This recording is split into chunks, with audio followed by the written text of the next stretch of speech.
Oi pessoal, tudo bom com vocês? Eu espero que sim, porque comigo tá tudo ótimo e eu tô aqui hoje para mais uma história aterrorizante aqui do canal. Então se você gosta de casos solucionados, fica comigo até o final desse vídeo que eu tenho certeza que você vai se surpreender com essa história cheia de mistérios que foi solucionada só depois de 27 anos de buscas. Então vamos puxar a vinheta e vamos trazer o caso de hoje. Vamos lá?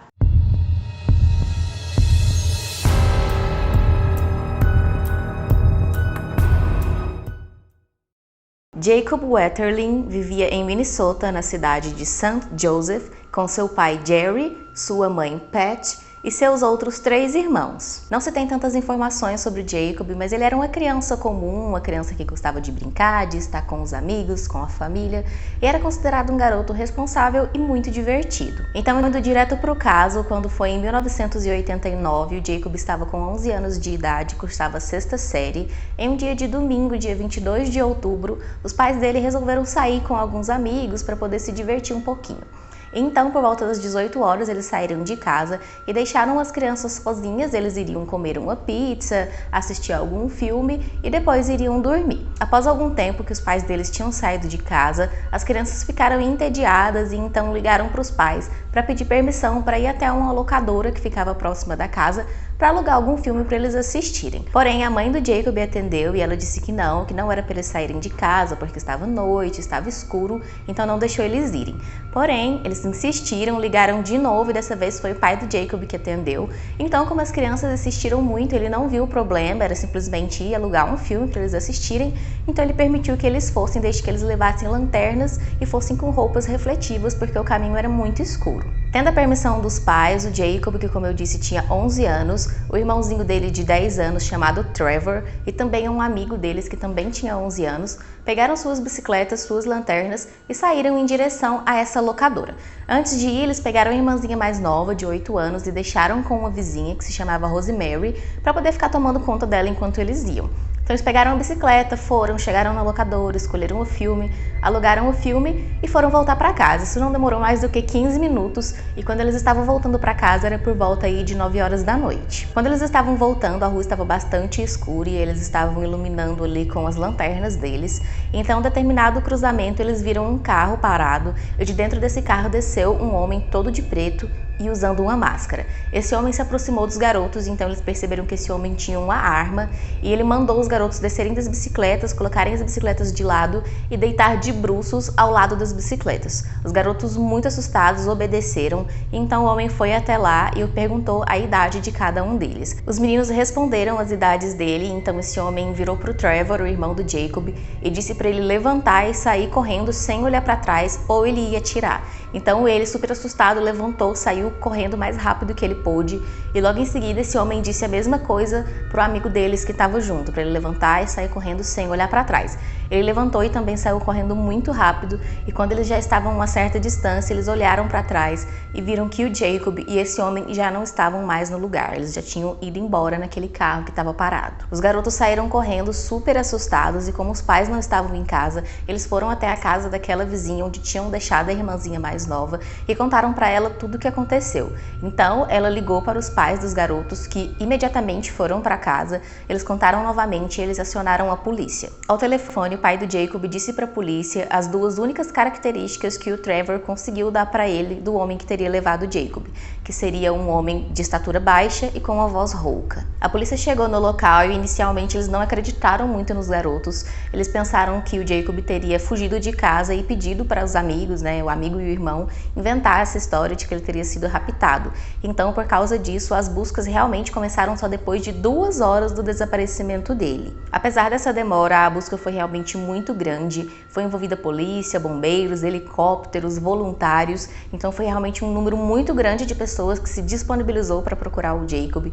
Porém, nada além de pegadas e marcas de pneu foram encontradas no local onde os garotos indicaram. A investigação foi crescendo, o tempo foi passando e ganhou realmente uma fama muito grande esse caso, ele foi para a mídia e ficou muito forte, então o FBI foi envolvido, eles começaram a ajudar na investigação, mas infelizmente, como eu disse, não tinha muitas pistas, não tinha tinha muito o que se seguir para realmente encontrar o paradeiro do Jacob. Para vocês terem noção, esse caso desencadeou a maior busca por solo em Minnesota, envolveu a Guarda Nacional, investigadores ali do estado e também todos esses outros que eu já tinha citado, e também executivos locais levantaram a quantia de $100 mil por recompensa para quem soubesse alguma coisa sobre o paradeiro do Jacob, porém, mesmo assim, nenhuma pista e nenhuma nova coisa aconteceu para poder eles seguirem. A investigação foi seguindo, vários criminosos sexuais da área foram investigados, foram interrogados, porém era sempre um beco sem saída. Então, no ano de 2010, uma blogueira resolveu investigar o caso por conta própria. Joy Barker começou a investigar ali o caso por conta própria e começou a ligar vítimas que tinham sofrido abuso sexual naquela região naquela mesma época. Na época, as vítimas eram crianças, porém, como já tinham se passado muitos anos, eles já eram adultos, então ela conseguiu entrar em contato com grande parte deles e eles ali se dispuseram a conversar com ela e a esclarecer algumas coisas. Então, eles sempre apontavam para um homem que na época ele foi levantado como suspeito do caso do Jacob, porém não tinha nenhuma prova, nenhum DNA, nem nada, então ele nunca foi condenado. Nem por essas outras acusações, ele nunca tinha sido condenado por nada, porque nunca tinha provas, nunca tinha nenhuma evidência contra ele. Então, por mais que as crianças acusassem ele desse tipo de crime, ele nunca foi repreendido nem nada desse tipo. Esse homem era Danny Henrich, ele morava ali naquelas proximidades onde tinha acontecido todos esses crimes, e ele já era suspeito, como eu disse, né, porém nunca tinha tido provas. Então, quando foi no ano de 2012, eles conseguiram ali, através de testes de DNA, encontrar, né, o DNA dele em roupas de algumas crianças que tinham acusado ele. Essa tecnologia do DNA não existia, né, na época que aconteceu esses crimes, inclusive contra o Jacob, então eles não tinham conseguido fazer esses testes para incriminar ele de alguma coisa. Já no ano de 2012, com essa tecnologia disponível, eles conseguiram, e então foram e conseguiram uma busca na casa dele, e lá eles encontraram um vasto material de pornografia infantil. Eles levaram ele preso, porém, como já tinham se passado muitos anos, esse crime de abuso sexual já havia prescrito. Entretanto, eles ficaram tentando conseguir informações sobre alguma coisa, né, se ele estaria ligado ao desaparecimento do Jacob, mas ele nunca falava nada, então estava ficando ainda mais difícil de conseguir alguma pista, já que já tinham se passado tantos anos. Como eu disse, isso aconteceu em 2012 e somente no ano de 2016 o Danny finalmente confessou que ele havia sequestrado, molestado e tirado a vida do Jacob naquela mesma noite em que ele desapareceu. Ele só aceitou confessar esse crime porque ele fez um acordo judiciário ali, ao qual dizia que ele seria condenado apenas por pornografia infantil, ele não seria condenado pela morte do Jacob, e a pena máxima para pornografia infantil era de 20 anos, e além disso ele ficaria preso em um local onde não era tão inseguro ali para criminosos sexuais, visto que eles são muito mais vistos dentro da cadeia, né? Então ele seria preso em um local onde ele não sofreria tanto risco de vida quanto sofreria em uma cadeia comum. Feito esse acordo, ele então contou para a polícia todos os detalhes de como foi aquela noite que ele tirou a vida do Jacob e também levou os policiais até onde estavam os restos mortais dele. O Danny contou que naquela noite, após sequestrar o Jacob, ele algemou ele no carro, mandou ele se abaixar para que ninguém e nenhuma polícia visse ele ali dentro e dirigiu para fora da cidade. Ele foi até uma região bastante afastada onde tinha uma pedreira e lá nesse lugar ele molestou o Jacob por vários minutos. O Jacob a todo momento pedia para ir embora, perguntava o que ele tinha feito de errado. Então, em um determinado momento, o Danny escutou barulhos de uma patrulha da polícia passando e ele diz que nesse momento ele se desesperou, com medo de alguém achar ele ali com o Jacob.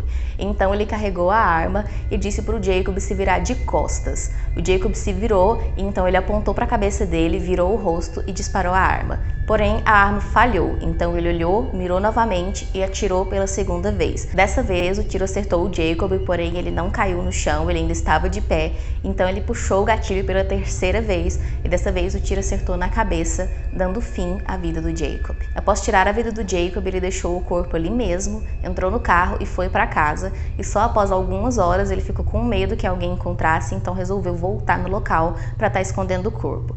A aproximadamente uns 90 ou 100 metros de distância do local, ele cavou um buraco onde ele enterrou o corpo do Jacob e foi embora para casa novamente. Um ano se passou e ele resolveu voltar no local e ele percebeu que o corpo estava parcialmente descoberto, dava para ver um pedaço da jaqueta do Jacob, além de alguns ossos. Então ele pegou todos os ossos que ainda restavam, partes das roupas que ainda estavam ali também, colocou em um saco preto de lixo. Então ele foi para um outro lugar onde ele cavou um outro buraco mais fundo, colocou colocou o saco lá dentro, enterrou e foi embora de novo para casa dele, e depois disso ele nunca mais voltou no local. Esse local onde ele enterrou o saco com os ossos foi aonde ele levou a polícia, e então chegando lá ainda tinha alguns ossos dele, e a polícia fez exames e constataram que realmente era o Jacob.